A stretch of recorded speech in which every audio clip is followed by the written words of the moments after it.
Good morning, everybody, and hello from Brussels, where I am today. I'm Anna Thanasopoulou, and I will be moderating the workshop that the European Commission and the part of the European Commission responsible for industrial policy and entrepreneurship is organizing today as part of the 5th Global Social Economy Forum. We're very happy to be part of the forum and very happy to be organizing this workshop, which will be looking at more closely at the role of social economy for the economic development of territories and industrial development in Europe. Before turning to our panelists, and we have 5 speakers with us today who will share their experiences in this area, I would like to briefly give a short update on where we are in Europe regarding industrial development, industry policy post-COVID, where the priorities are and how this may be relating to social economy and also the discussion that we will be having later on. Looking at Europe today, pre-COVID and post-COVID, there is one clear ambition to state and to share. It's the EU's ambition to become the first climate neutral continent by 2050. And this is at the heart of the European Green Deal that the European Commission has presented in December 2019. And it is basically our growth strategy for the next decades. This comes, of course, with opportunities for businesses and for citizens, but also with challenges. Now, in this broader context, the EU industrial policy seeks to accompany businesses and entrepreneurs, first of all, out of the current crisis linked with COVID, but also help them to become more resilient to future shocks and future crises, and more importantly, to transition towards a greener and more digital and innovative path. So for that purpose, we presented last May a first analysis of the situation post-COVID, a first analysis of the multiple challenges 14 industrial ecosystems in the European economy are facing. And we highlighted some of the transformative initiatives to achieve the twin green and digital transition in each of those ecosystems. And it's interesting for us discussing social economy to know that social economy finds its place in this approach and within the industrial landscape, within the ecosystem, proximity, social economy, and civil security. Now, the next step of this exercise is to present scenarios for what we call the transition pathways for each ecosystem, including the ecosystem on social economy. And the intention is to co-create these transition pathways with stakeholders together in order to identify priority areas for the green and digital transition and resilience, but also identify joint commitments for action in order to reach this transformation that we would like to see by 2030 and by 2050. We have started with ecosystems such as tourism, for instance, energy, mobility, and construction, all very relevant to the topics that we will be discussing later today.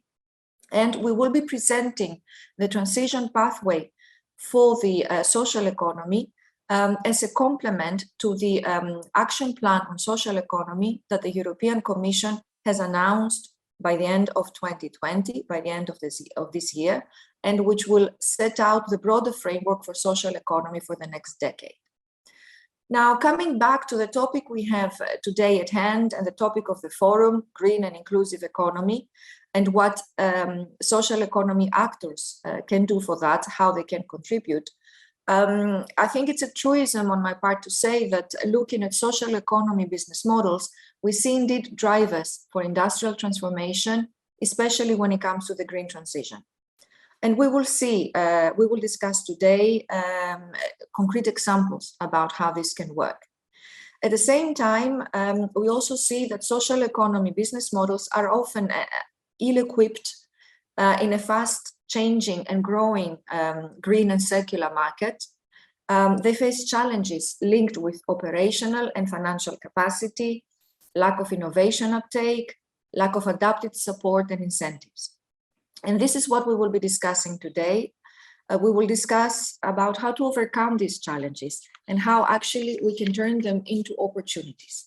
So I'm therefore happy to welcome our panelists today. They will share with us their experience of working with social economy actors and social economy business models and organizational models to deliver on the green transition. We have lined up 5 presentations, followed by questions for each panelist. And we will have, hopefully, the time to bring everybody on board around 1 question. So without further ado, I will turn to the first speaker today to introduce her and also shortly give her the floor. So it is Valeria Duflo. She's the co-founder of Overtourism Solution.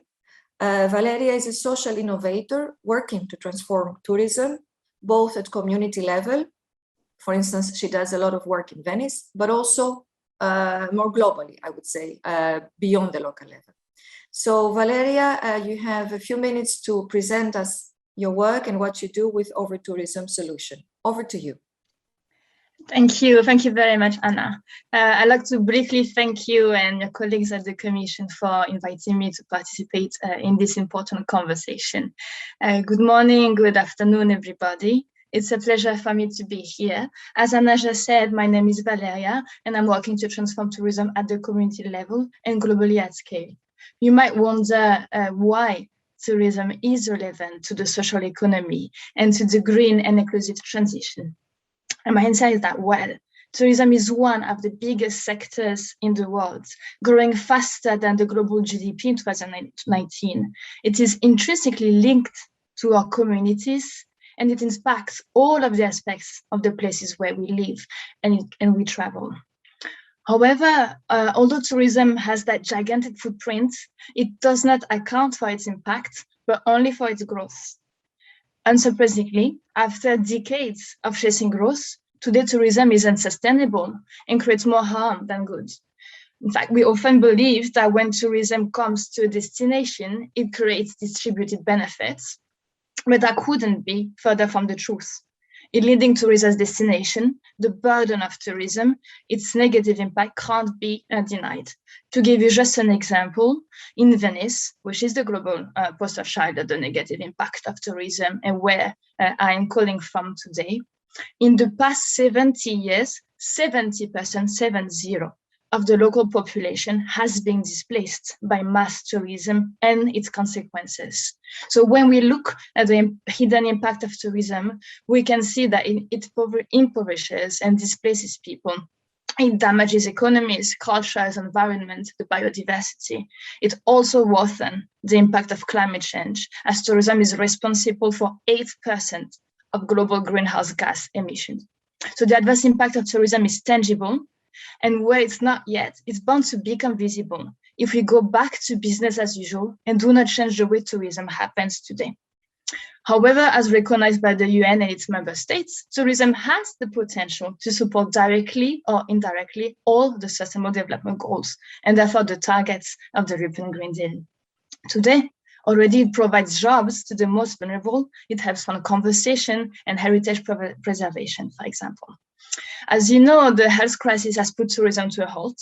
Globally, over 100 million jobs are at stake, threatening the safety and future of women, youth, and unskilled labor. Funds for cultural and natural heritage conservation have been cut too, which has increased poaching and the biodiversity crisis. So there is no doubt that tourism must restart, and they cannot go back to how it was. However, despite the fact that it represented 10% of the global and European GDP in 2019, tourism has been historically overlooked. It's been ranked low on the to-do list of our leaders. And if there is one silver lining of this terrible and unexpected shock, is that now we have a global consensus and European consensus around the importance of tourism, the fact that we must transform the sector, and that we take collaboration to get there. In Europe, the sector represents 12.3 million jobs. It's shouldered by 98% of SME. It is recognized to be, quote unquote, responsible for many social, eco, cultural, and environmental issues. So the good news is that, like Anna was mentioning it, since last summer, the transformation and the recovery of the tourism ecosystem has been officially identified as key. to achieving the 2030 and 2050 objective in the bloc, something that was needed and for which I'd like to congratulate the Commission. Aiming to foster a dynamic of transformation in tourism is essential. I said it earlier, I'll say it again, we can't go back to the way things were. My belief in the one of the organization I represent is that to realize its potential, tourism will adopt new impact-focused KPIs, models and practices, mindsets and norms. And to me, this is why social economy actors are essential to this transformation, because after all, impact-focused metrics, practices, mindsets, they are the core business of the stakeholders of the social economy. The truth is that today there are already new models of tourism that are making the sector a force for good at the community level. Like Anna mentioned it, for example, in Venice, we have created a social enterprise that creates a positive impact at the local level by empowering and inspiring people to benefit the community, the culture, and the environment. And we are not the only ones who are creating new models in tourism. There are other innovators, other community leaders that are doing the same thing in their own context and communities around Europe and around the world. That's not all. Thanks to our work in Venice and the impact that we've been created, we also have had the chance to interact with global leaders, European leaders, both in the industry and in public institutions. And that has allowed us to notice something. There are, contrary to what certain public opinion might think, there are people in those sectors that are passionate, motivated, and working tirelessly to enact change. But they are facing challenges. This led us to a realization. Solution and change agents already exist. What is most needed now is to bridge the gap between the sectors and the geographies and empower us agents of change across the entire ecosystem. Indeed, we innovators at the community level, we are typically small, with limited resources and connection, like Anna was mentioning. We typically reach a glass ceiling and can't deepen or broaden our impact without help. On their hands, change agents in government, in industry, are actively looking to transform tourism or advance SDG, but they can't do so alone. They are limited in the ability to change things as they lack access to the stories, data, innovation from the ground. This is why our recommendations for the transformation of the tourism ecosystem are the following. First, we must ensure the inclusion of all the relevant voices at the table to ensure that business, policy, and social innovation are informed by the reality of the ground. We must empower successful focused enterprise, impact-focused enterprise and organization with the resources, network, and support they need to grow their impact. We must break silos between the relevant stakeholders and create the enabling environment for them to work collectively, cross-pollinize each other, and therefore enable that dynamic of transformation. We must foster co-creation and collaboration to support innovation, whether in policy or in business. And we must facilitate the collection and usage of data from all stakeholders, ensuring in particular to collect data from the community level and ensuring that these data are open and equitably distributed among everyone in the ecosystem so that we can monitor impact and empower innovators wherever they are. Also, to make new practice the norm, and as 90% of tourism is shouldered by SMEs, and that those often lack the capacity to innovate, the motivation and skills to become sustainable, we must work to empower them in their transition by providing a platform and network for them to connect and collaborate and support each other, access practitioner-generated knowledge and sharing very tangible case study that they can learn from and bring back to the organization, and unlock resources, whether it's funds, access to green suppliers. This should all be accompanied by clear incentives to move towards a demonstrated triple bottom line approach. We will also recommend to create the link between different ecosystems to facilitate the transformation of supply chains. Because again, the social economy is very relevant because we have many innovation in house building, in transportation, and so forth. And we would also recommend to support the creation and facilitation of a responsive and representative community of practice focused on developing sustainability schemes. A lot of what I just described is what we are seeking to do with our new initiative, Tourism Align, which is a global initiative aiming at catalyzing change at a speed never seen before by enabling collective action. And this is our commitments, because we believe that to reach the target, the 2013-2050 targets, we must move as fast as possible, as it's a historic opportunity that we're not going to get twice to build a tourism that is a driver of sustainable, inclusive, and equitable development. As Europe is the global leader in tourism, we are counting on the engagement of both European stakeholders, all European stakeholders, and on the Commission's efforts to create the enabling environment that will allow us all to collaborate together and lead the way as we work towards building a greener world where no one is left behind. Thank you. Many thanks, Valeria. Very clear, your message very clear and loud, and actually regarding a sector very visible in terms of generating jobs and growth, but also a sector that touches, I would say, each of us as individuals, because we're all of us, one way or another, travelers and tourists. You talked a lot about action. You talked a lot about cooperation. You talked a lot about bringing the different ecosystems together, supply chains, etc. Why do you believe that collective action, whether it's at different levels, whether it's across different sectors, is key to make tourism more resilient and beneficial, not only for the economy, but also for the planet and for the people? Thank you, Anna. Well, tourism is a multidisciplinary ecosystem. It involves competencies at the local, regional, at the national level, and European level also. It involves multiple core sectors, complex supply chains, and relying on complex functional services. At the same time, tourism is highly linked to the very context and the unicity of each and every destination and community.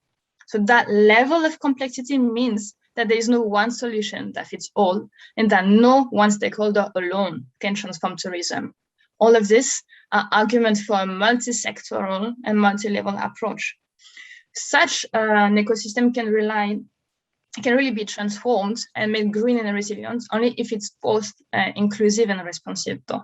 And to do so, we must correct the fact that community leaders and change practitioners are too often absent from the decision-making table and major convenings. Therefore, the voices of the people most impacted by the state of tourism is not sufficiently represented, which is an obstacle to building a sector that really benefits people, places, and the planet. So we must bring them into this multi-stakeholder collaboration. Also, currently, stakeholders are working in silos. So this is completely preventing collaboration, co-creation, and the exchange of information and data, which are key to enabling the transformation that we need today, and therefore decreases the capacity of the sector to be innovative, responsive, and therefore able to adapt to the new challenges and contexts that are the very definition of building resiliency. Thank you for that. You mentioned quite a lot in your presentation and also again in your reply, data. And I think looking at tourism, it's true that the online business models have actually developed exponentially, I would say, in the last years. And this is a trend that will be even accelerated by the experience of COVID and this pandemic. In your view, what is the role of digital technologies in transforming tourism for the future? Thank you. So like you just said, like digital technology with their reach, their ubiquities, and the power that they give us, they have been key and they will be key to transform tourism because they allow us to empower travelers and all the stakeholders that are involved in the travel industry and destination management. But in the context of this conversation, I'd like to focus more on a couple of issues that, when addressed, will enable us to make tourism greener and more beneficial, and where digital technologies are key. Today, for example, there is no feedback loop. There is no centralized data hub place where we can learn from the impact that tourism activities is having at the destination level. We don't know, it doesn't exist. And similarly, there is no go-to resources for business, destination, anyone in the ecosystem to learn from what works, to develop new skills, new mindsets, and access tools And the resource is to help adopt new practices, support this uptake of impactful, sustainable practices. And digital technology could help with all of this. They could make it easier to collect and aggregate data from the community, from destination, from SMEs, and convert this information in actionable content accessible to all on a digital platform, for example. And they also be key to providing an open source content and central hub for destination SMEs and to develop new skills and mindsets by learning from new practices. Finally, the digital technology will be a key to providing this essential infrastructure, this essential space that is needed for us to come together and create a nurture collective so that we can easily come together and exchange ideas and experiences across sector and geographies in a timely manner that is able to foster a capacity to adapt to new contexts, shocks, but also innovate at a pace never seen before. Thank you very much. So if I had to summarize in 2 words or in a few words what you told us in the last few minutes, I would say that it's a rather a positive message in a very complex situation or a very complex ecosystem such as tourism, meaning that social economy actors and social economy business models can be part of the solution, should be part of the collective action, and can very well also play a role in digital technologies and in this digital transformation of tourism, which would be key for its survival and also for the transformation of certain destinations. I hope it's a fair way to summarize your messages, Valeria. It is. Thank you very much, Anna. Thank you for the experience you shared with us and the very interesting points you made. Turning to the next speaker, we will not go very far in terms of ecosystems because we will be looking at mobility, also key for tourism. Let me introduce, without further ado, Alexandra de Bézieux. She's the Deputy Managing Director of Real Coop. Real Coop is actually a cooperative that will be running its trains as of this year, and with the objective of offering a different perspective on train mobility and contributing to new business models and new technological solutions. Actually, for Europe, this is timely in a way because this year, 2021, is the European Year of Rail. It's a symbolic way to show that we need more diversity perhaps in mobility, whether it's a mobility of people or mobility of goods, because if the objective is climate neutrality by 2050, we need to be creative and innovative. So Alexandra, over to you, the floor is yours. Thank you very much, Anna, and thank you for inviting me. Yes, I will present you Rail Coop, so this initiative that we created at the end of 2019 in France, starting from an idea. Actually, we think that the train transportation is a key issue for ecological transition. And we thought as a citizen that it would be important to reinforce actually the train transportation in France. So completing what the SNCF in France can do and other train operators. And as citizens, we thought we could create a new train company, and it's what we are working on right now, and I will present you that. If you can just go at the start of the presentation, please. Yeah, at the beginning, because this is the last slide. Yeah, at the very beginning. Oops. Yes, again at the, yeah. I will present you where we stand now. Yeah, the second, yeah, go ahead. No, this is okay. Yeah, so we created Rail Coop as a cooperative, as you said, a specific type of cooperative that is in France that can gather together the employees, so the people working on the cooperative, but also local authorities, companies, association, and all kind, and citizens, of course, all kind of stakeholders that wants to redevelop the train in the territories. our goal is really to make rail transport more sustainable. It is already, but also socially inclusive and interconnected with other operator of trains, because really our issue is to increase the train transportation in France, as I said. We were created in November 2019. At the beginning, when we created this cooperative, we were 32 people.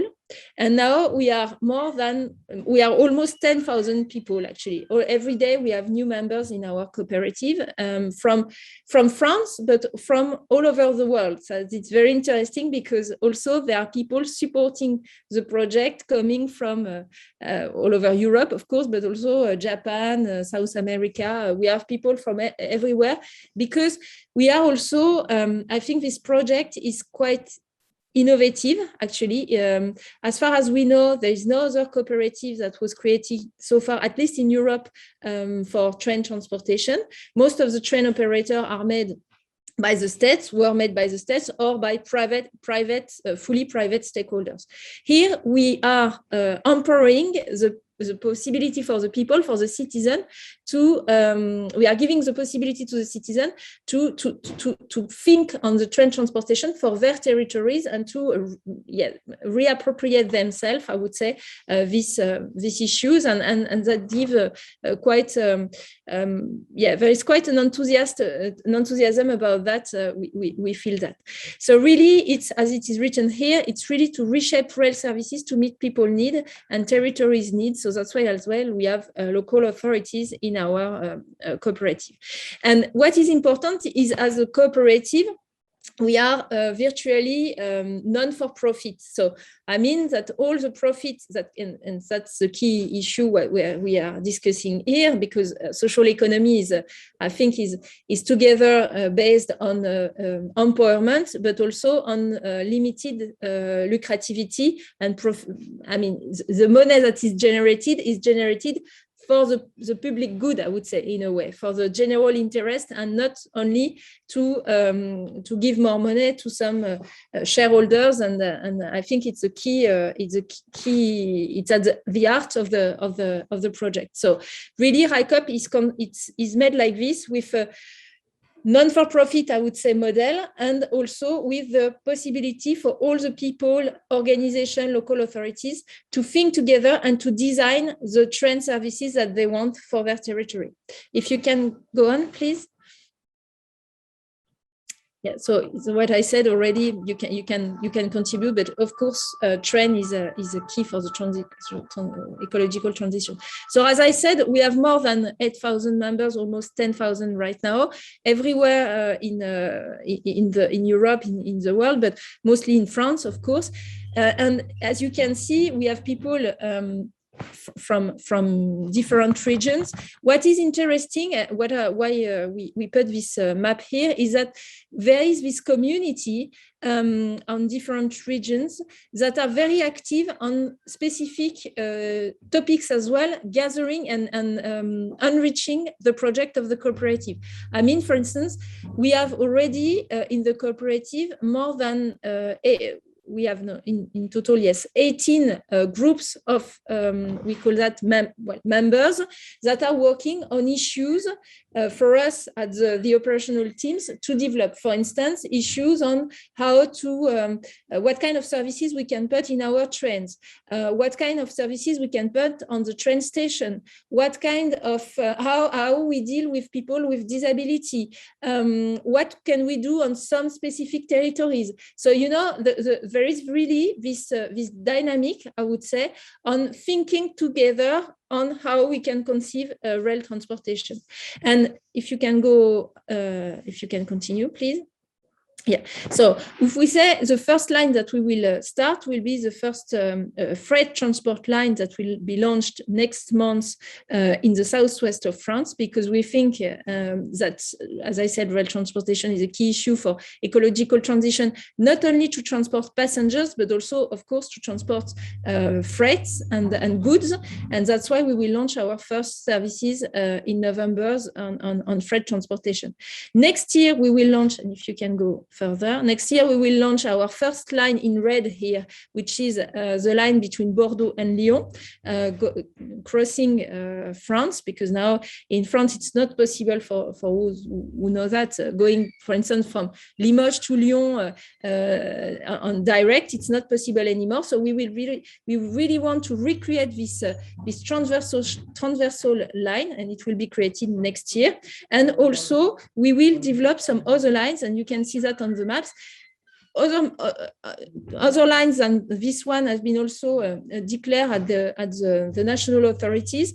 Other lines that was really developed and thought together with our members, and that's very important. It's this company is a company, as I said, and I insist a bit on that, but it's really our members that built the strategy on what kind of lines we can develop tomorrow.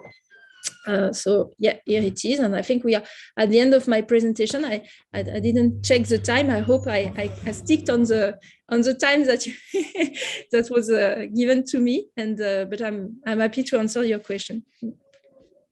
Many thanks, Alexandra. Yes, it was clear, and we are for the moment good on time. Alexandra, you are trying to develop something, let's say a new business model around based on the train. And I wanted to ask you perhaps the obvious to you, but it's good to share your understanding with everybody. Why do you consider that the train is part of the solution? And it's actually perhaps a good part of the solution towards this ecological and green transition, which is underway? Well, train is 12 times less polluting, emitting green gas emissions than other means of transportation. And the same, if you take the same weights to transport, so at the same mass égal, I would say at the same, for the same level of goods or people transported, I would say it's 12 times less polluting. So even if now, and there is a means of progression, even if, for instance, on the Bordeaux-Lyon line that we will develop, the line is not really is not completely electrified, so we still need to use fuel and to drive our trains. But still, even if this motorization, it's still less polluting than car, train, planes, of course, and coaches and buses. So I think it's a key thing. And also, what I would say is that train is a solution of mobility, but is also a solution for non-mobility, because train is a way of transporting in some territories some goods and services. We have, for instance, right now an experimentation in a territory in Auvergne-Rhône-Alpes, so close to, let's say, Clermont-Ferrand, in the Massif Central in France. And it's a very rural territory where people actually have to have a car to go to the city or everywhere, to go to work and to go to the doctor.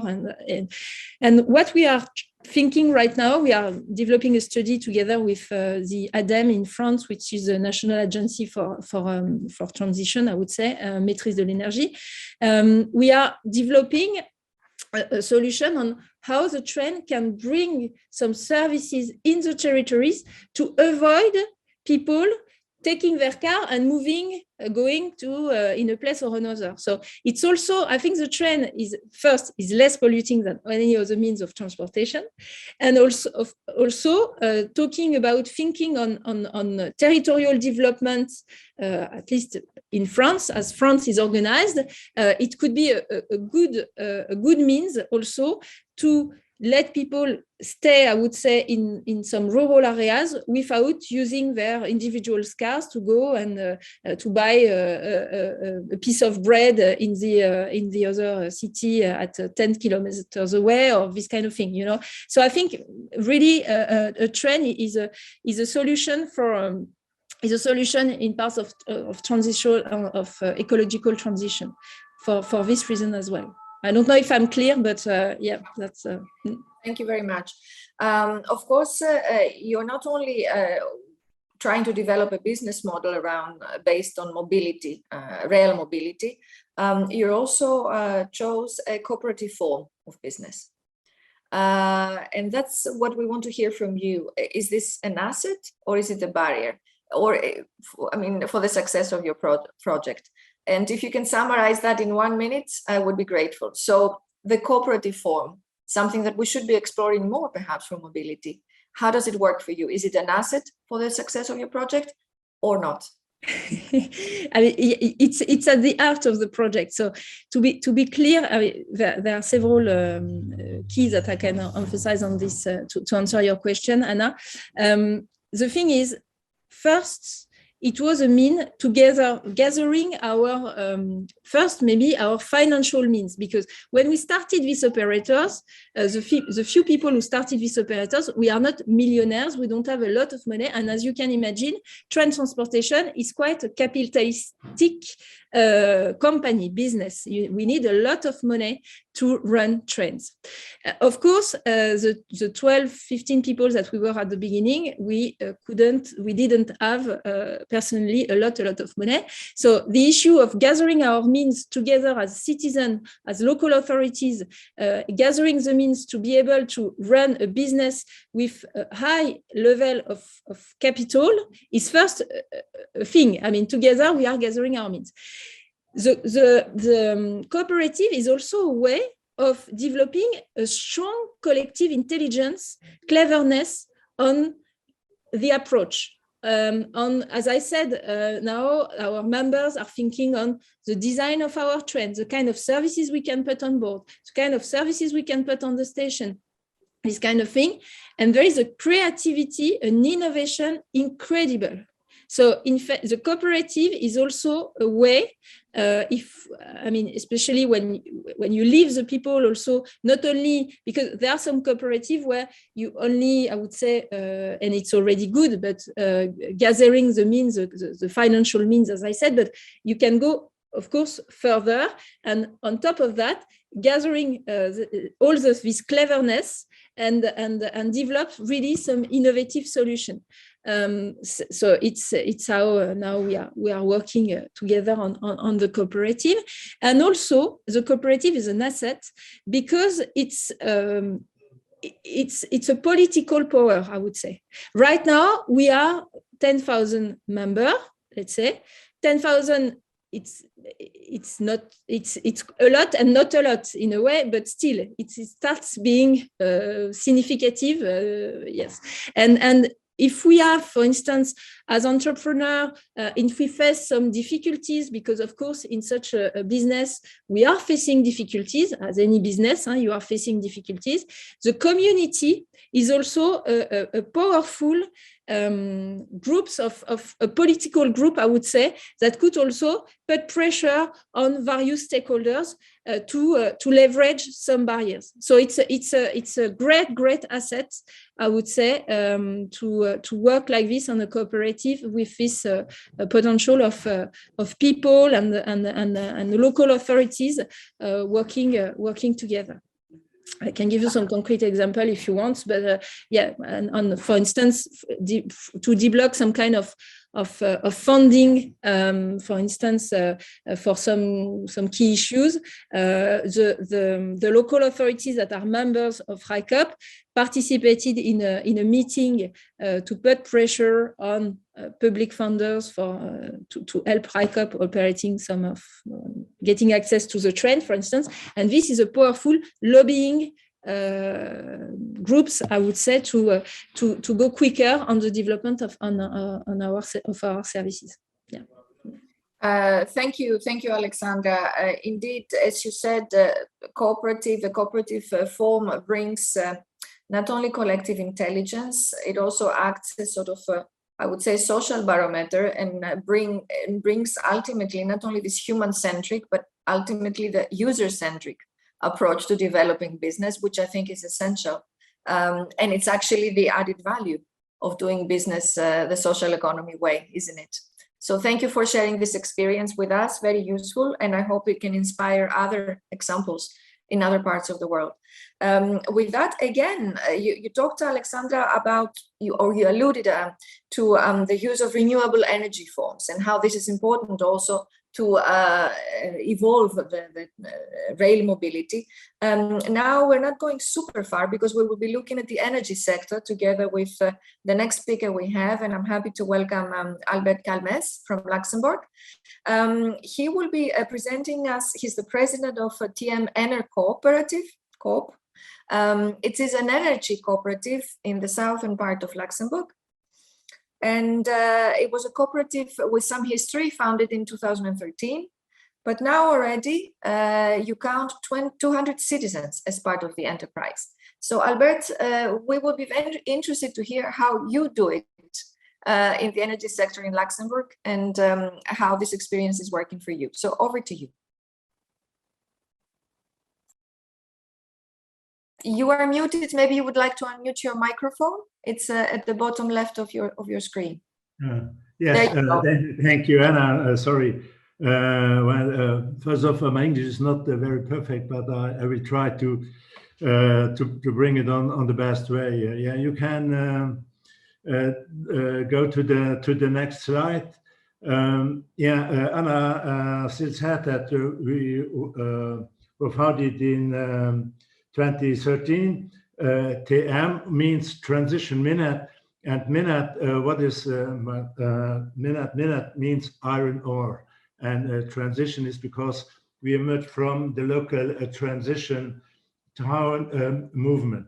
Okay, so what are the goals, the aims of our cooperative? Well, first, of course, it's to produce local green energy to fight against the climate change. And we also want to generate profits for environment, social profits, and also financial profits. But we think that it's important that shareholders also can profit on a financial way.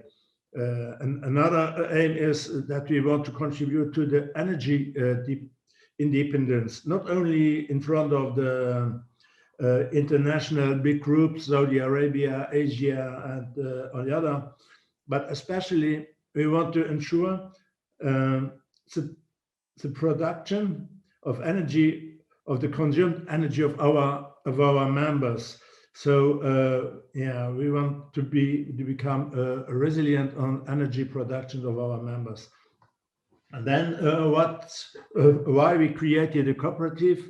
Yes, we wanted to create an establishment that is based on a democratic, not democratic way. So normally, you know that in a cooperative, every member have the same rights, no matter the number of parts he shared in the business. Huh? If you have one part or if you have 100 parts, there's no difference. Okay, you can go to the next slide, please. Okay, what kind of members do we have, and how can you become member? We are open to everybody who accept our principles, and our shareholders are citizens. We are a citizen movement. Where to get in, you have to buy just one part, and the price of a part is €100. I think it's available for, I would say, in Luxembourg to the most of people. So everybody can contribute and can become a member in our cooperative. With money, we collect by this. We're going to finance our projects. How does the cooperative works and how does it functions? We are maybe one more word to our members. We are a solidarity based community. Every member contributes with his own financial resources and contributes with the time he can engage himself, and also the ideas he has. So we are in this way also by taking decisions. We are open. We have our reunions. It's open. Everybody can come there and contribute with ideas and whatever. The decision making body is the General Assembly. Every member has one vote, no matter the number of parts she owns. I said it before, and of course we need an administrative council. The council manages the daily business. The council is working involuntarily, so we are not paid. So how do we develop since 2013?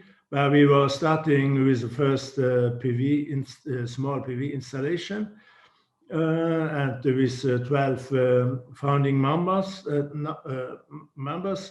Now we have 9 PV installation on multiple roofs in the different cities here in the south of Luxembourg. Our production in 2020 was 357,000 kilowatt hours.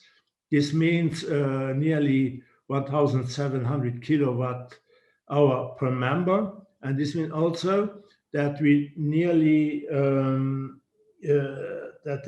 nearly corresponds to the annual consumption of each member. So I think that we are on a good way, and that our members maybe nearly produce consumption themselves. And of course, today we have more than 200 members. What do we do else? We are not only developing PV projects, but we also support others if they want to create a similar project. When we started, nobody of us, of the founding member, was an expert in corporate managing, was an expert in energy. But our principle was learning by doing. So we started with the first small installation. We made a lot of experience, and now we give this experience to others if they want to create also an energy cooperative or other cooperatives. Of course, we participate on conferences, workshops like this, in the context of climate change, energy transition, and also what we think is important, governance of citizen movements. It's also very important to be engaged in lobbying, to be well connected with other actors in our interests, and we make lobbying for a better legal framework, especially for citizen energy prosumers. What are our next steps? Of course, we still want to develop new PV projects, and with the project we have in the pipeline, I think that in the next 3-4 years we can double our production. And we also want to get, we are open to acquiring new members, because we need, at this case, the members for the financing of the projects, and also to create a more important movement, and to have by this also more power in front of the public authorities. One of our little bit another project for the future, for the next 2-3 years, is to realize a citizen energy community. There is a European directive 2019 944 about the electrical market, and therein, and also the renewable energies, and therein it's there becomes the possibility to create energy communities to share directly the energy production that we produce now. At this moment, all the production, all the electricity that we are producing is fit in the public grid, and in the next time we want to share our production, our energy directly with our members. For us, it's very important. Also, a project for future, but for the moment I think we are a little bit too small. We want to shift from a volunteer-based movement to become a professional movement, along with and also with the creation of sustainable job. CCS is it's an intention, but we are not still there. But it's also one of our goals to become more professional, and and so okay. I thank you for your interest, for listening. Okay, I think time was correct. Yeah. Thank you, Albert. Thank you for sharing your experience from Luxembourg. You mentioned about the regulatory framework. Indeed, in Europe, since 2019, there is this possibility to have this energy communities, and we hope that more initiatives like yours will spring in different parts of the EU. At the same time, coming back to your experience in Luxembourg, we would like to hear a little bit more about from you about the role of public authorities in Luxembourg. Have they helped your project, and is the dimension of citizens and what you're trying to do part of the energy transition that the public policymakers in Luxembourg are trying to put in place? So how then the public authorities or the public sector are helping your project? That's my first question. First, when we started in 2013, we were really blocked, that because we only were allowed to install small installations. So by lobbying, we writing letters, and also connected with other environment movements. We reached that to have some to meet ministry and administration, and we explained what is our goal and what are our intentions for the future. And I think that they understand that that citizens can contribute a lot of also in the energy transition. And since then we get support. They opened the installation, and now we can realize project to 500 kilowatt. And for this installation, we also have an fit-in tariff for 15 years. So we are sure that that there is also a return of investment, and that our business plan is correct, and really. For the moment, there is also transposition of some European directives, and we contribute. So today we have the door are a little bit more open to all these administrative and these public suppliers. So we can contribute that it works in a good direction. Of course, there are always administrative problems, and there are also other interests, the grid holder, and also the local electrical society. well, they are not so interested. There are now a lot of actors, and maybe they have problem to control them, and and a part of the electrical market is no more in one hand, but now it will be in the future in a lot of hands, and I think this make me a little bit brave, and yeah. But I think that we are on the right way, and also that the public deciders now know that we exist and that we contribute to something good. So yes, and indeed. So if I had again to extract something from the key message of what you are saying is that yes, citizen initiative, grassroots level is very important, but without lobbying, without communication and outreach, perhaps it's difficult to establish yourself and difficult to scale up. So your experience shows that you can do it.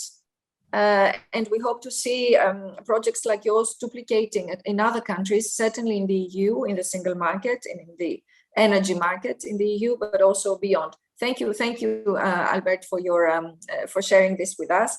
We still have 2 more speakers ahead of us.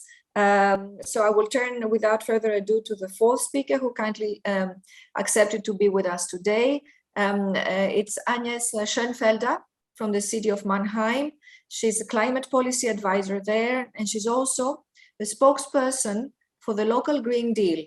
Very intriguing, Agnes. Would you like to let us know more about what the local Green Deal is in Mannheim and how the city is putting it together? Over to you. Yes, of course, Anna. Thank you very much for the invitation. Yes, the local Green Deal is a really big deal for the city of Mannheim. We have 320,000 inhabitants from 170 nations in the city, and we are an industrial legacy city in a big transformation process. So Mannheim is a city where the term local Green Deal was born with the Mannheim message at the 9th European Conference of Sustainable Cities and Towns, together with ECLAIS, the Sustainability Network, and the EU Commission. And so we spread the message into the world and wanted to be the first with a pilot of a local Green Deal. So 1 year after the Mannheim message, it's really clear that there are not 2 crises side by side, one of the environment and one of the society, but a single and a complex socio-ecological crisis. So green transition and green recovery have arrived at the center of the political debate now. And the COVID-19 pandemic and the subsequent economic crisis makes the situation even more difficult now. But it also offers an opportunity to accelerate the change.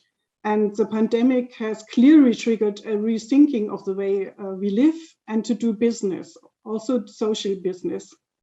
The good news is in the city, both the concrete local problem situations and the local competence in finding solutions come together. And we as cities have the power to unlock the potential for ambitious local climate action for a carbon neutral and inclusive future. Because cities recognize the global challenges of climate change and are committed to meeting the local challenges of climate neutrality. So for this, we need more ambitious climate targets for 2030 and 2050, as the European Green Deal and the local Green Deal aims to achieve. So we as cities and as a civil society all know that real local action comes from the bottom up. But it needs from the top down a transparent policy and an enabling administration and a positive, inspiring environment. And that is what a local Green Deal is doing and what Mannheim is aiming with a pilot. So local integrated action with local stakeholders for a green transition towards a sustainable climate neutral city. Next slide, please.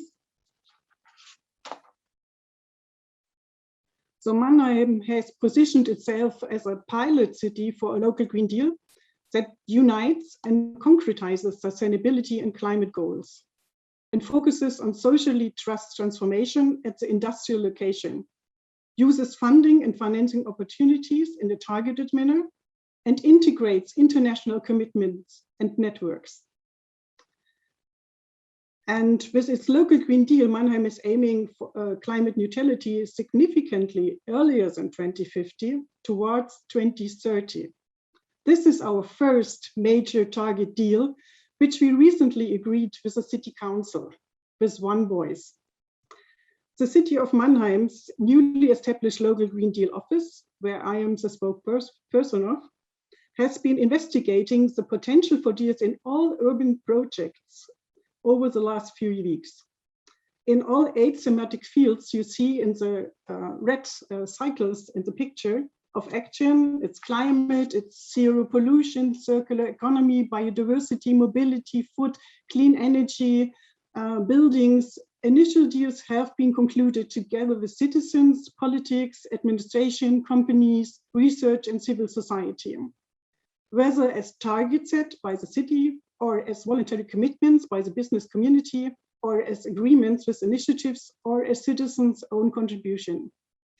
This is how the course is set for a green, clean, and healthy city. This is a local Green Deal. And so many solutions outlined in the Green Deal can only be successful if they are socially just and fair. That is really clear. And then we come to the right side of the picture, the blue circles. So there are good reasons in supporting environment for local Green Deals with the social economy stakeholders, because environmental challenges increase the sensitivity to social inequalities. And the common good is gaining more in importance. So green transition can only work as a social ecological one. That is why the 8 thematic fields of the local Green Deal on the left side have to be combined with the 3 comprehensive action fields on the right side: just transition, knowledge and innovation, and the mobilization of the urban society. Next slide.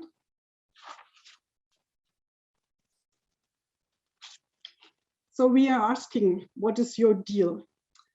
In the local Green Deal Mannheim, we are looking for concrete contribution, deals in form of actions, measures, and target commitments in the 8 action fields.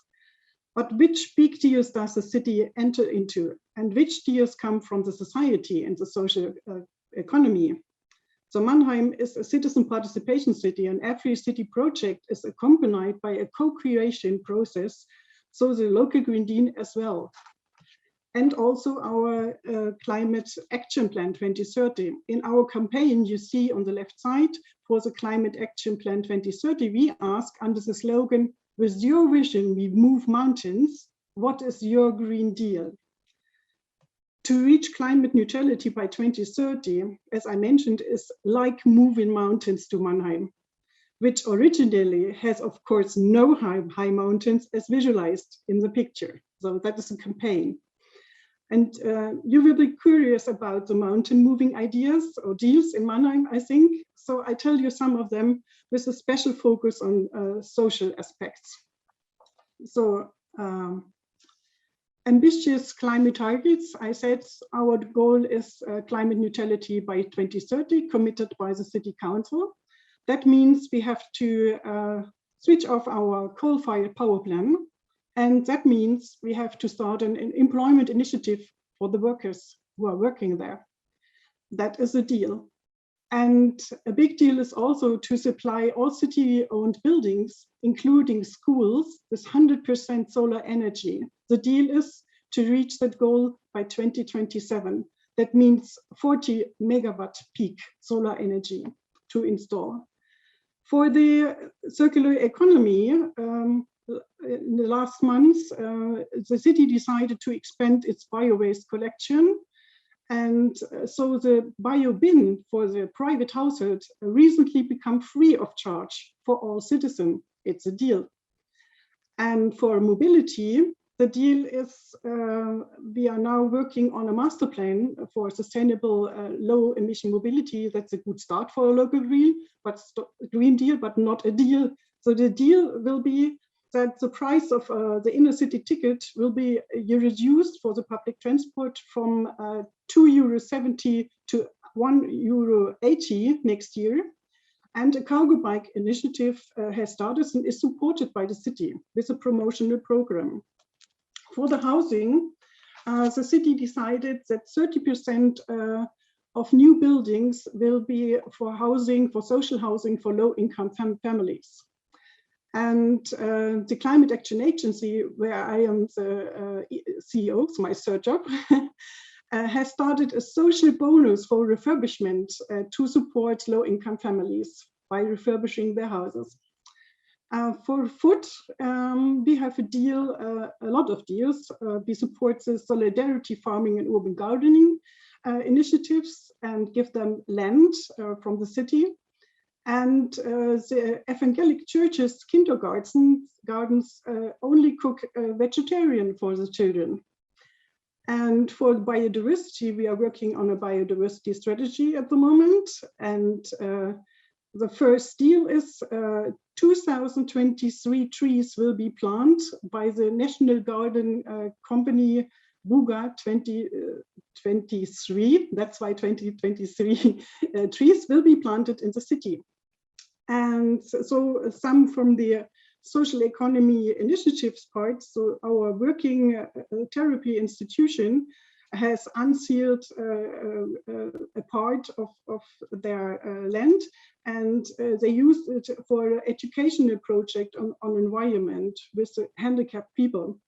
The City Honey initiative is cooperation between the Senior Citizen Office of the City of Mannheim and the Student Association, and they train senior citizens in beekeeping. So there are a lot of other examples. Also, the micro-agriculture initiative promotes farmers with community vegetable gardening, and they are committed to protecting biodiversity in agriculture. And we have a children's department store with our church initiative, Diakonisches Werk, and this supports children from low-income families, and they give social interaction there, and so on. And we have also electricity saving checks with the Caritas Church Association for low-income households. Some examples. So I would conclude with the idea I had about local green deals. So in Germany, we say the way is a goal, but I think the way is not the goal, but the goal determines the way.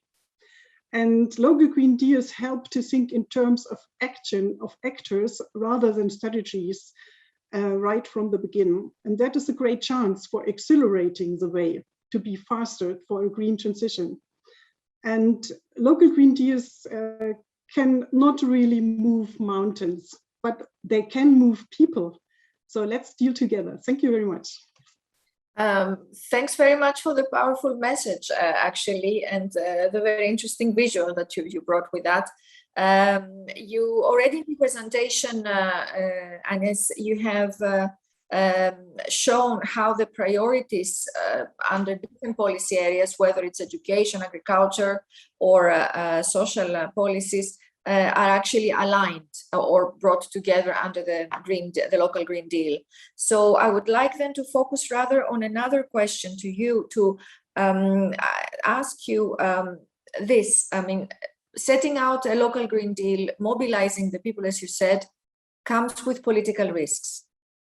It brings opportunities, but it also brings challenges. So what are the lessons learned for you and for the city of Mannheim from this pilot phase on the local Green Deal that you're putting in place? Yeah, thank you. Yes, there is a political risk because there are a lot of thematic fields I have shown, and the comprehensive deal is just transition and to leave no one behind. And so increasing prices for food, mobility, or housing, and so on, it is connected with climate neutrality. So we have to disconnect it and to enable the transition, but to let no one behind this process. So that is a really, really big deal for us. So, and that is a political risk.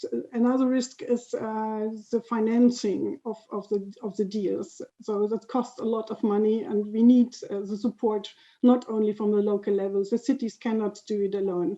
So we need the national level, and we need the international or European level. That's why the city of Mannheim is applying for the Call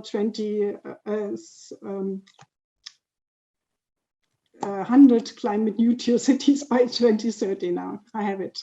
And so to get a climate city contract and to see how much will it cost to be climate neutral by 2030. And we have a lot of initiatives for promoting programs for refurbishment, energy saving, and so on. So we support all the initiatives to lower the risk.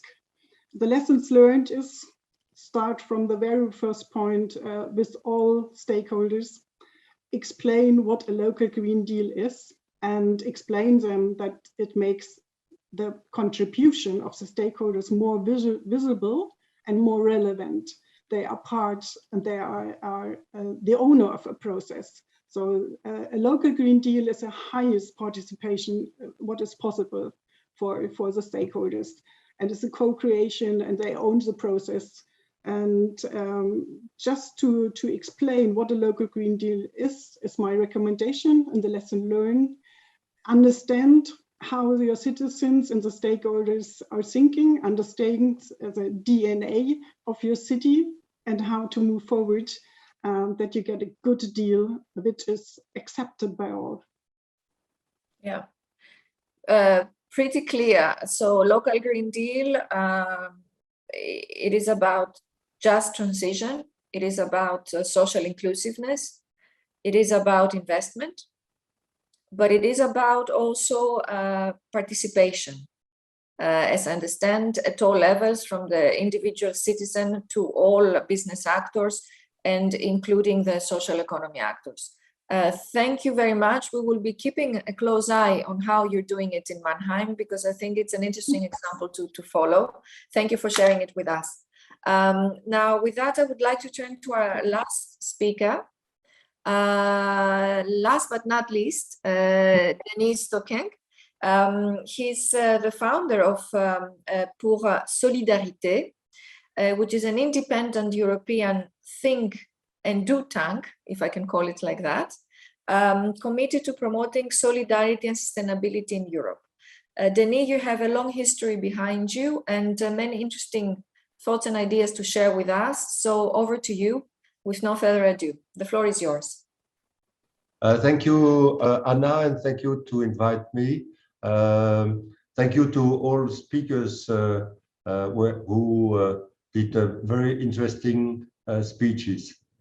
What's important, I think, is that social economy actors, being primarily oriented toward non-financial goals, either social or environmental, are crucial actors for a just transition. Not any transition, a just transition that leaves no one behind. They are the actors of change for an ecological and social transition. Next slide. Social economy is playing a crucial role in the realization of the 2030 agenda and the SDGs by promoting inclusive and sustainable development through concrete social, institutional, and technological innovations and practices, as previously depicted by the colleagues. Next. How are the SDGs taken into account at the EU level? They are fully integrated into the European action process, and most notably in its Green Deal. In its action, the social objectives must be central, complementary, and interconnected to the ecological objectives. That is the main issue thinking. Yes? Next, Karen.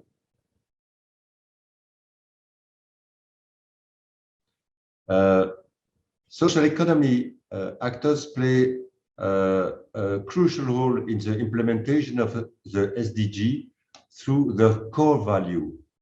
However, they need to be supported in the implementation of systems that build economic and social resilience.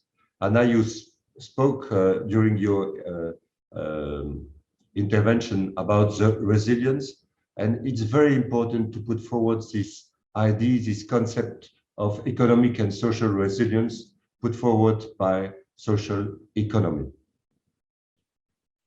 Yes? We can put forward that in their core, social economy actors are rooted in the circular economy. They are also central to ensure an inclusive transition that ensures the retraining of people and to include those who are far from employment. Both aspects. Yes?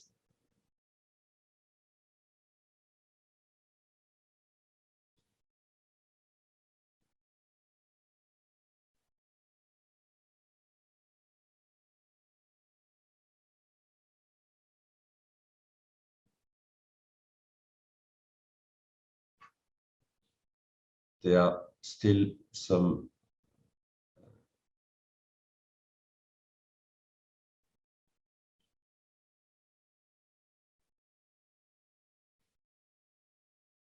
yes, this one. Yes. This slide is, I think, the most important that I wanted to put forward. A just transition can only be accomplished by linking up the ecological transition and the social transition. This is where social economy actors play a crucial role, being active on both issues. This link needs to be strengthened to ensure a just transition.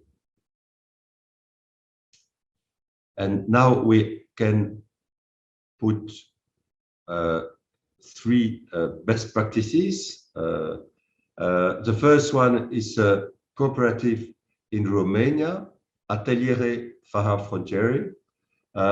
It's an innovative social enterprise on the circular economy.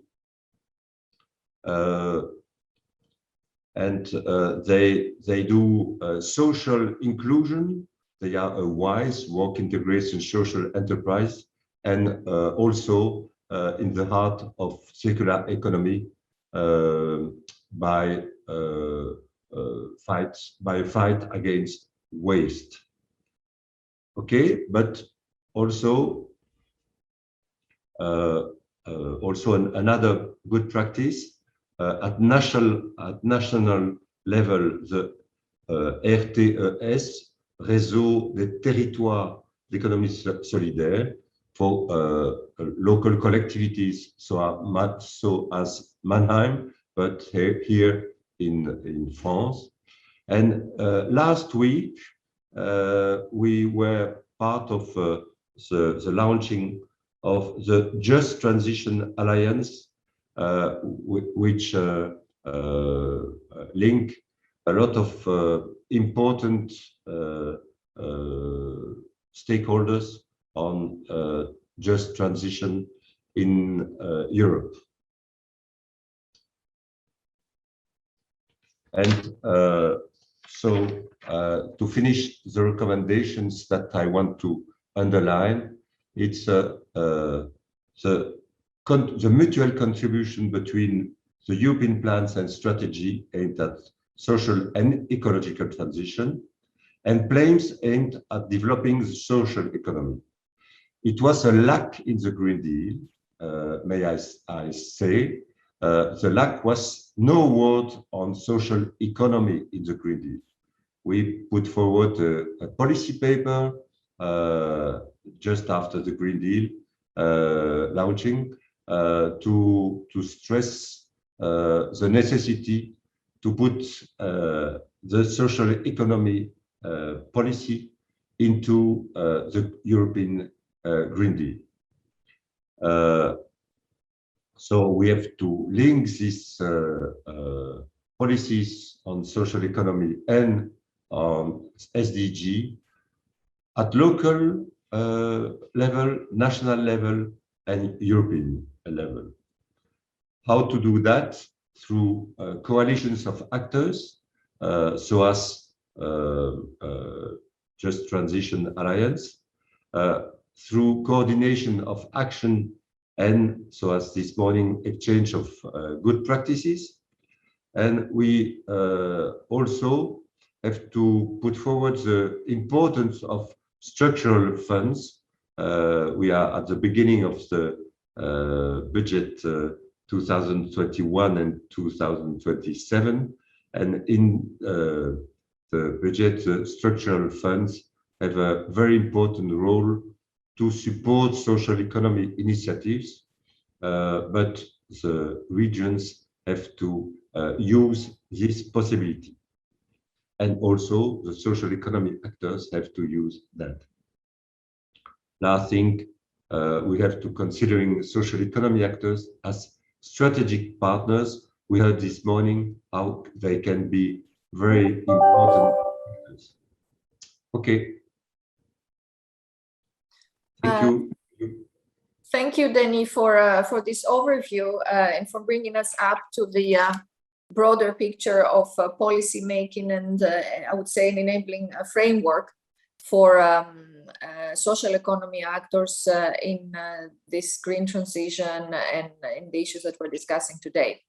You had some ideas already presented, but I wanted to come back to that and ask you, in your view, what do social economy stakeholders need in order to increase their involvement in the green transition process? I mean, in terms of access to green markets, in terms of integrating value chains in circular economy or energy sector, mobility or tourism or other ecosystems that we're discussing.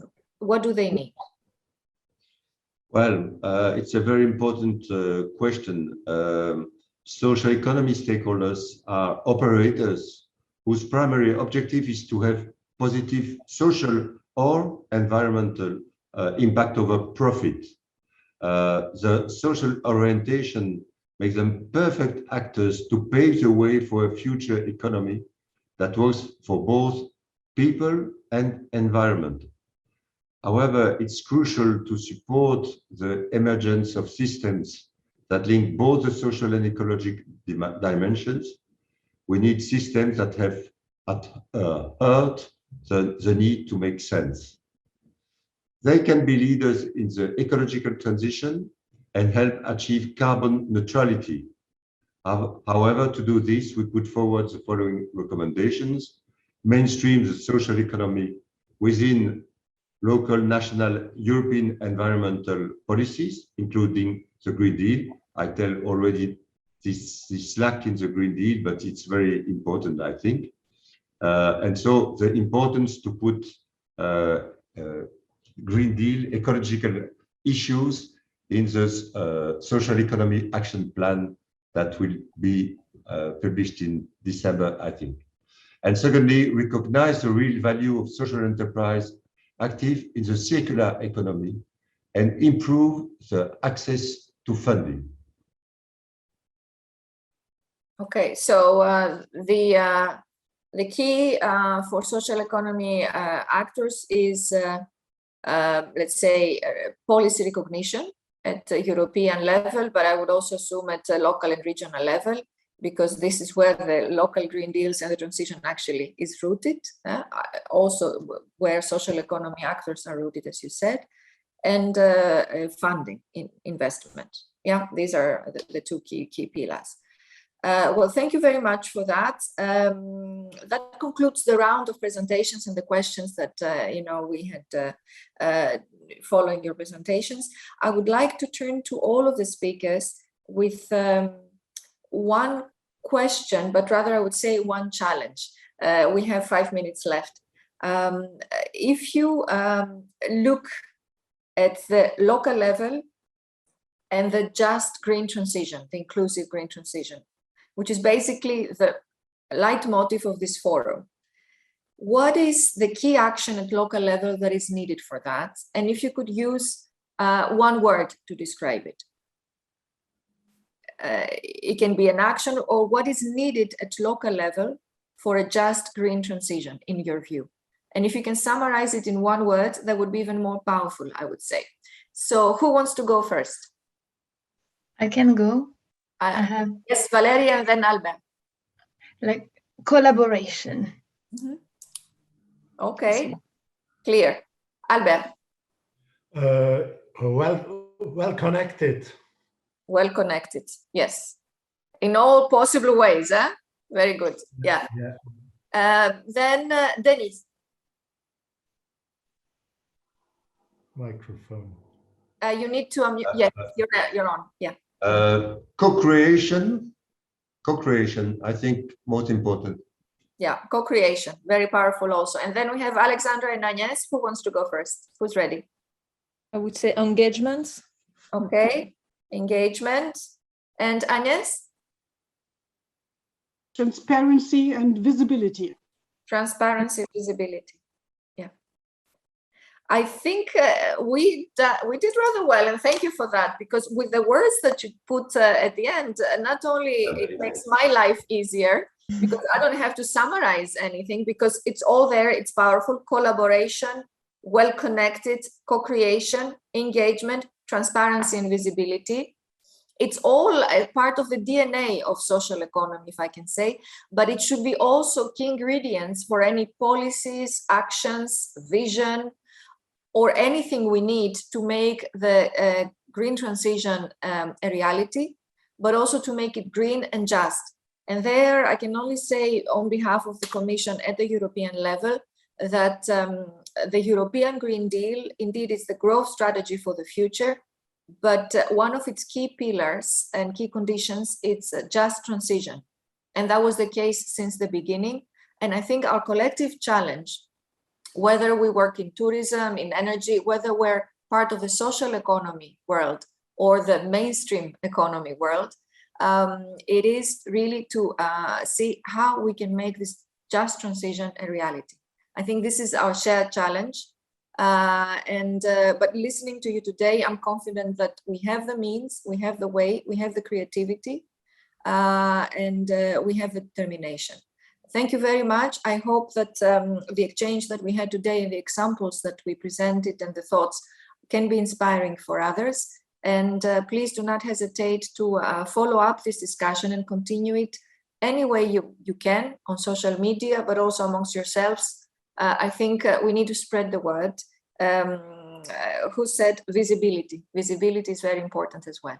Thank you very much, and have a nice day, all of you. Bye-bye.